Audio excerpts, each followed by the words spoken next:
Hi, I'm Melodye Hilton, and I'm the founder of the Stop Devaluation movement. And today I wanted to do something different as the first podcast for 2022. I'm not going to share a Melodye's monologue or an interview, a My Story interview or a leadership interview.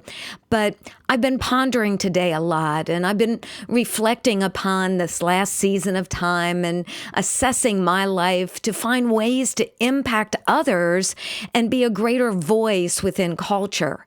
And it was very unique today because I went in to visit my mom. She is in a nursing home now, which was in 2020 one of the hardest decisions I ever had to make.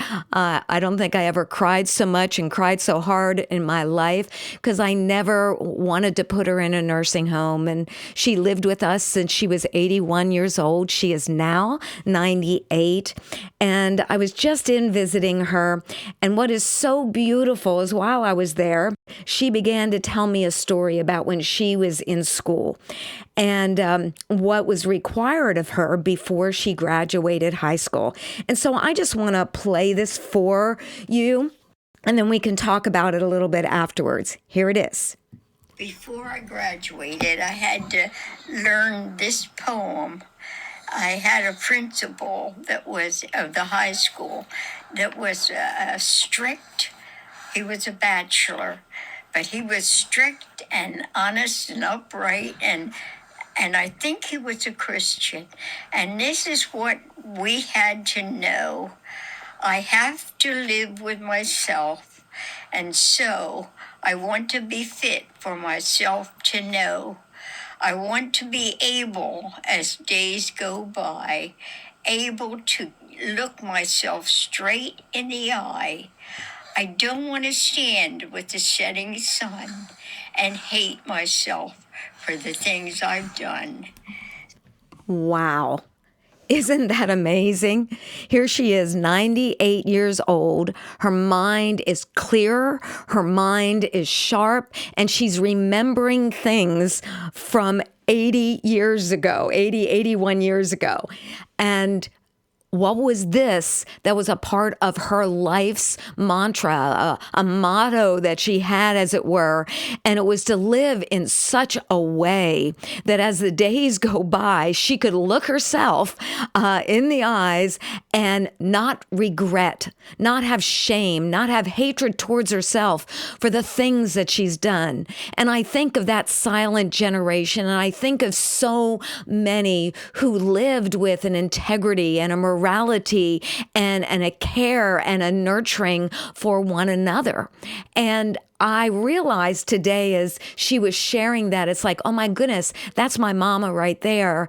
And so many things that are important in my life. There's so many things that I'm driven to be a voice for and to be a voice of validation and to be an instrument of justice in my world. All those type of things, really, that was seeded into my life from the time I was this little girl. I wrote a book in 2017. It's called Higher Living Leadership, and it's a book for leaders, but it's to empower them to influence societal design as an instrument of justice. And that's the word I want to talk about a second, because justice is power used for good. That's my definition.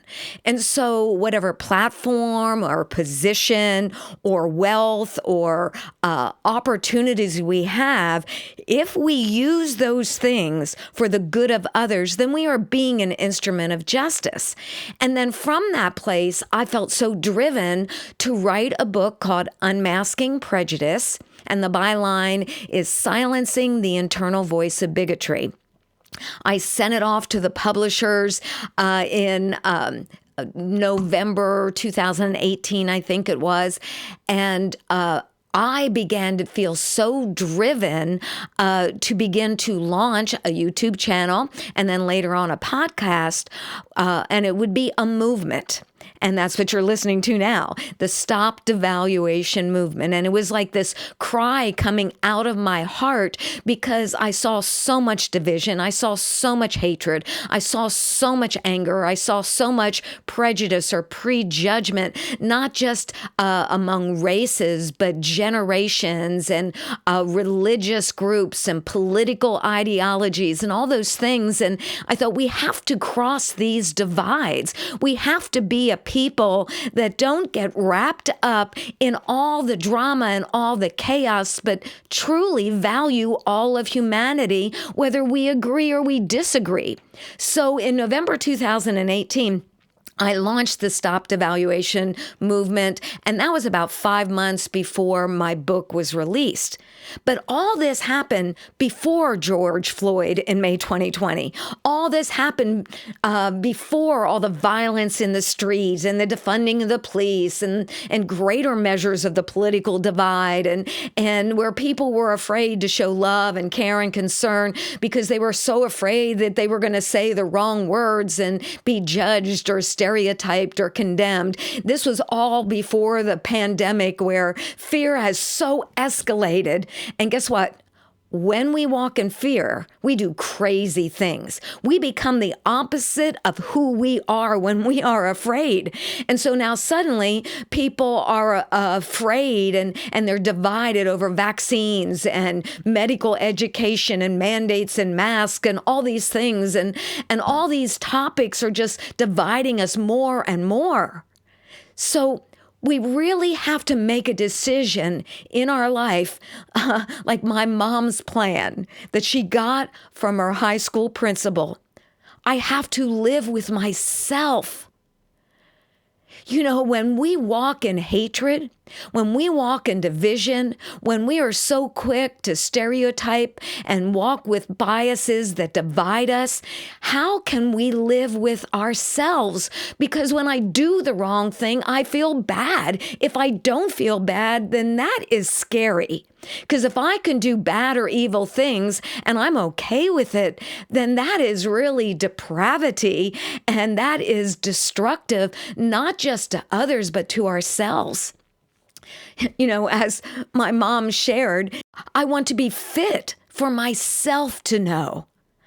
And really, the more we are divided as a people, the more there is devaluation, the more that there is dehumanization and prejudices and biases and stereotypes and assumptions and all those things. How can we look ourselves in the eye? How can we walk in emotional health? How can we be a people that rise up and make a difference? And I'm just so determined to not give up this fight. I'm so determined to continue to lift my voice. I'm so determined to try to influence as many people as possible, that there really would be a movement. And what is a movement? It's a mindset. It's a way of thinking. It's a way of living our lives. And so really what the Stop Devaluation movement, it is to challenge individuals to be change makers in their world, change makers in culture. Man, this means that if we embrace this movement, we're going to choose love over hate. We're going to choose knowledge over bias, mercy over judgment, kindness over insult.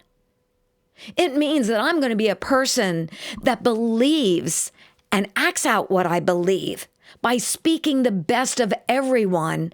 We need to confront injustice, but we want to do it in healthy ways. We need to confront devaluation and dehumanization, but we need to do it in healthy ways.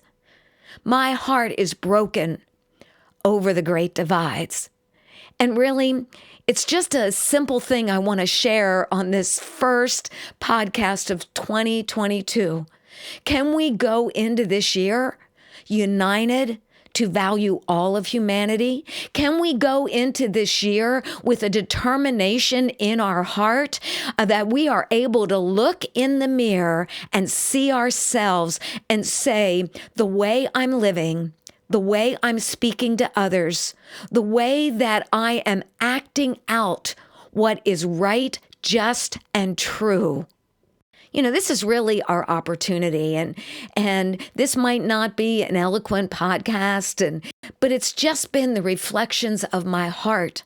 I look at things today and I think, oh my gosh, they almost seem worse than they did 3 years ago when I was launching a movement to confront this type of thing.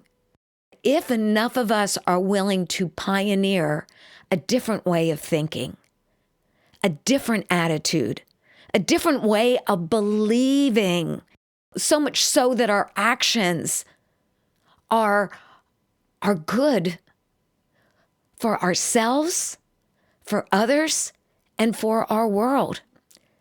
How I treat others is going to cause not just healing for them, but it's going to bring emotional health to us. Because when you do good, you feel good. Saying it again, when you do wrong, you feel bad. Let us be a people that do the right thing at this time in history.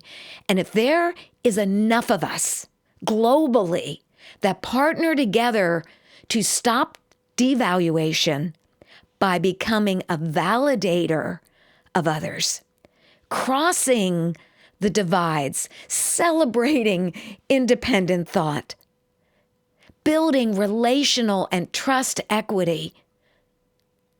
If we would do those things, we would see our nations impacted positively. But most definitely, our communities, our families, and our closest relationships. Join with me and be a part of a movement that has the ability to change the way things are, and we together can dream of what can be. Thank you so much, and I appreciate if you follow the Stop Devaluation movement and check out the YouTube channel. Go on to the stopdevaluation.com website. We have 8 or 9 ebooks on there that are free to download. And we just want to provide resources and be a part of a movement that really can impact our world for good. Please join us today. Thank you so much. Bye-bye.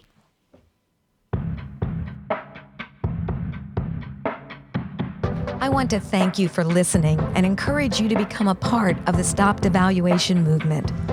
Be sure to like and follow #StopDevaluation on social media, subscribe to the YouTube channel, and visit stopdevaluation.com for more information and free resources. You can help spread the movement by sharing with others, leaving a review on Apple Podcasts, and most of all, by living a courageous lifestyle of using your power for good. Go out and value someone today. Your life matters, and you can make the world a better place. One word, one choice, one action of validation at a time.